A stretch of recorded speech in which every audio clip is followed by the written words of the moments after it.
كده هننزل بالكوباية التانية تبع ما الخليط ياخد مني، بتبقى خفيفة شوية، سمكها خفيف شوية عن خليط الكيكة أو خليط ال الكب كيك، تبقى خفيفة عنها شوية. لقيتها تقلت معاكي خفيفة بلبن، لقيتها خفت معاكي تقلي بدقيق، يعني كله في ايدك ما تقلقيش.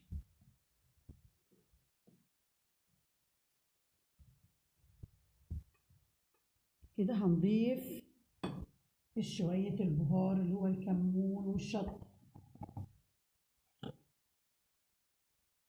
كمون وشطة، معلقة كمون وشطة بتفرق في ده قوي.